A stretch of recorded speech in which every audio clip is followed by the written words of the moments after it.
পুরাবেন, আবার সুন্দর দেহ দিয়ে জাহান্নামের মধ্যে জ্বালাবেন।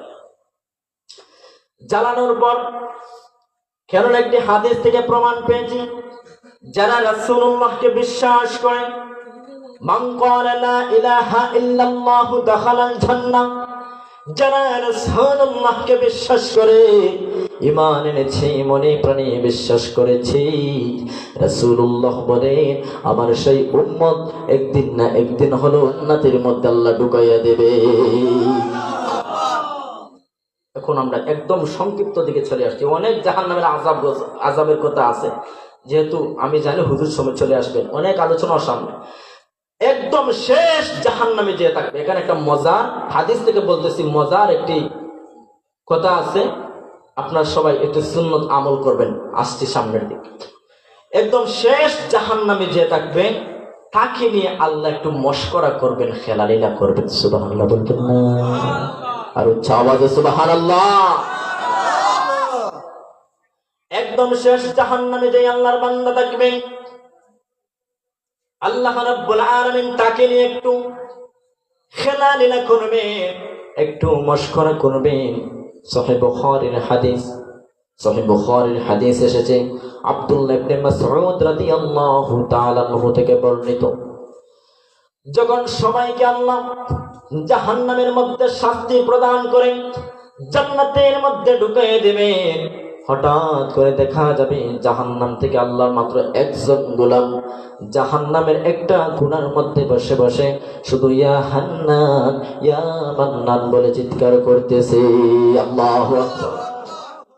আল্লাহ রাব্বুল আলামিন বলেন, বন্ধু জিবরাইল, আপনি দেখেন তো জাহান্নামের মধ্যে গিয়ে একটু খেয়ে আমাকে ডাকে।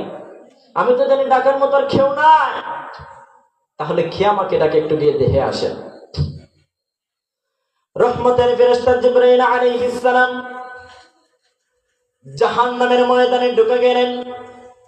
জাহান্নামের মধ্যে গিয়ে তালাশ করতে লাগলেন কোন জায়গার মধ্যে আল্লাহর কোন গোলাম আল্লাহকে ডাকতেছে। রহমতের ফেরেশতা জিবরাইল আলাইহিস সালাম দেখবেন আল্লাহর একজন গোলাম জাহান্নামের কোণার মধ্যে বসে বসে ইয়া হান্নান ইয়া মান্নান বলে চিৎকার করতেছে। রহমতের ফেরেশতা জিবরাইলকে প্রশ্ন করবেন, হে আল্লাহর বনি আদম গোলাম,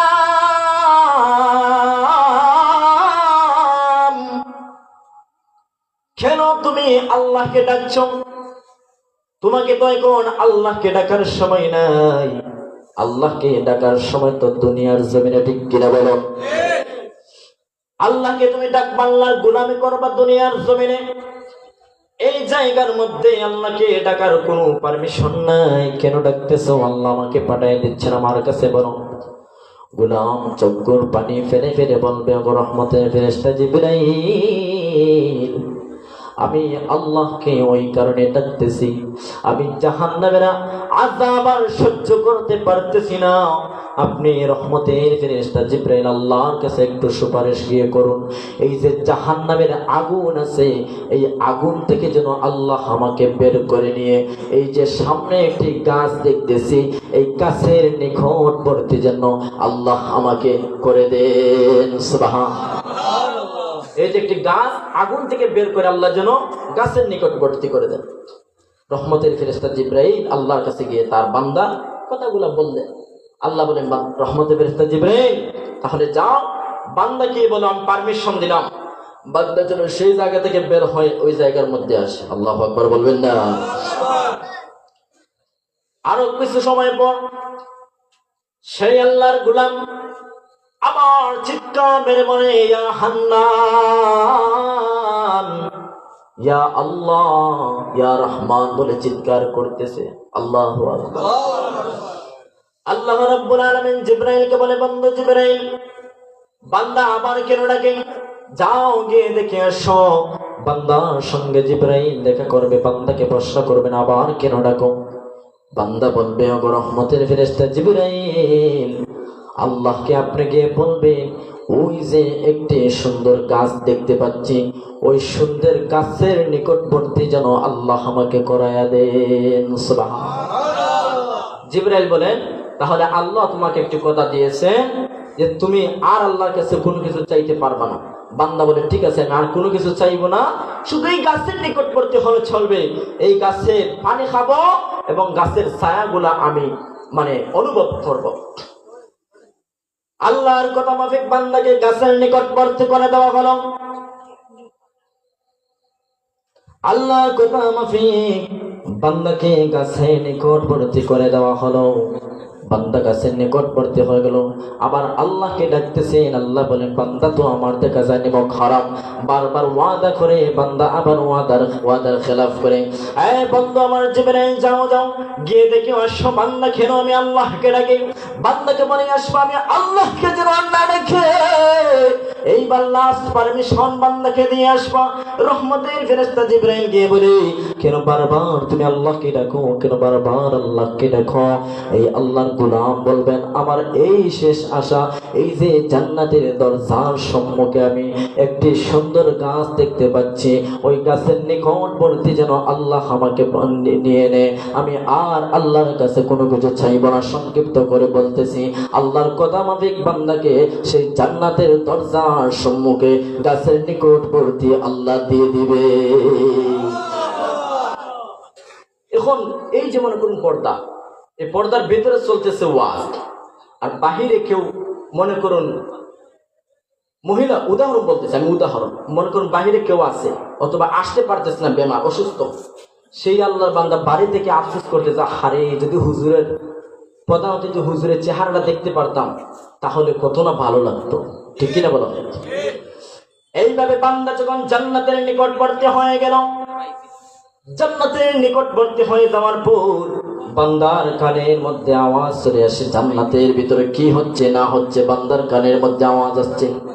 বান্দা এই বাহির থেকে কিছু হলে অনুভব করতেছে জান্নাতের ভিতরে কত নিয়ামতপূর্ণ। আল্লাহর কাছে বান্দা বলে ওগো আল্লাহ, আপনি আমাকে এত নিকটবর্তী করে দিলে, আমার শেষ আর যে শেষ ভিক্ষা চাই আপনার কাছে, মাত্র একটা সেকেন্ডের জন্য জান্নাতের নিয়ামতগুলা আমি বান্দাকে আপনি দেখাইয়া দেন।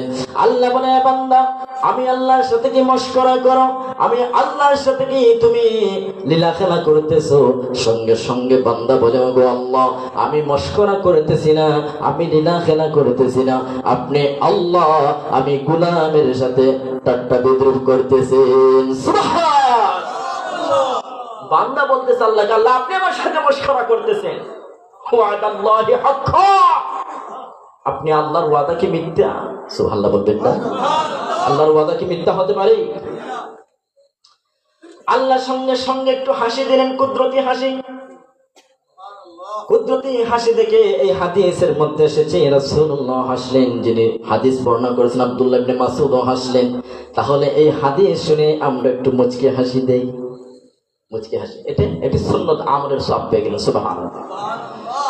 বান্দাকে আল্লাহ বান্দার ভিক্ষা মাফিক কথা মাফিক মাত্র একটা সেকেন্ডের সুযোগ দিয়ে জান্নাতের মধ্যে আল্লাহ ঢুকাই দিবেন।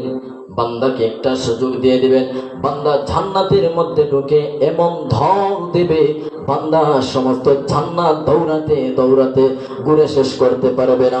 আল্লাহ বলে হ্যাঁ গোলাম আমার, এত দৌড়া দৌড়ি করো না, মাত্র এক সেকেন্ড সময় ছিল, এক সেকেন্ড সময় আমি আল্লাহর কাছে ভিক্ষা চেয়েছিলাম।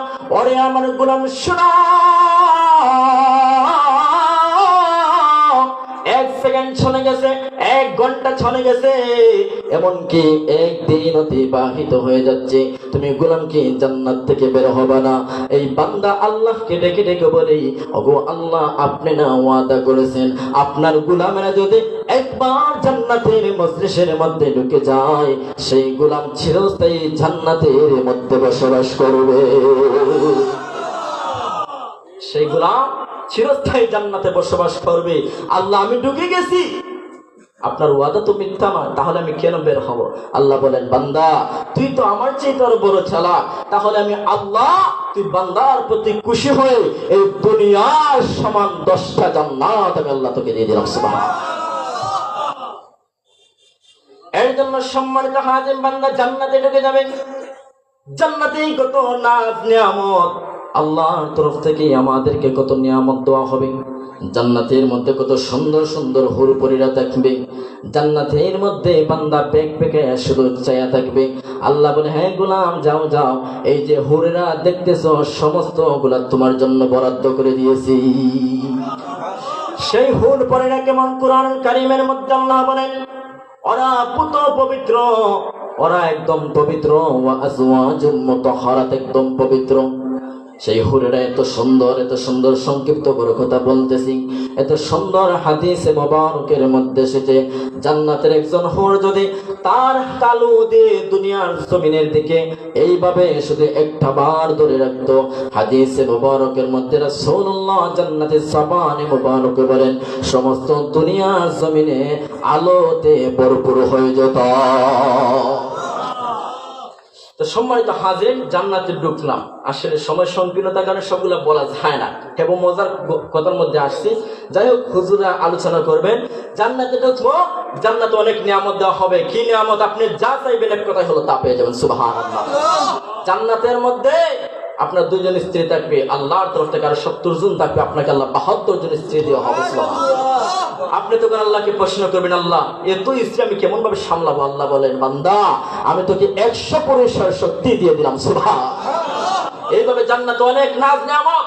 আপনি মনে করুন আঙ্গুর খেতে চাইছেন, শুধু চাইবেন সঙ্গে সঙ্গে মুখের সম্মুখে চলে আসবে। আপনি গরু মানে এক কথাই হলো আপনি যা চাইবেন তা পাবেন। এমনও আছে এক জিনিস আপনি বারবার খাবেন, স্বাদ কিন্তু বারবার ভিন্ন হবে। সুবহানাল্লাহ।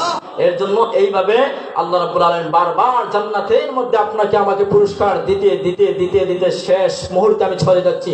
আল্লাহ বলবেন, গোলামেরা তোমরা কি আর কোনো কিছু ছাওয়া পাওয়া আছে? তখন 2 দলের মধ্যে 2 দল ভাগ হয়ে যাবে।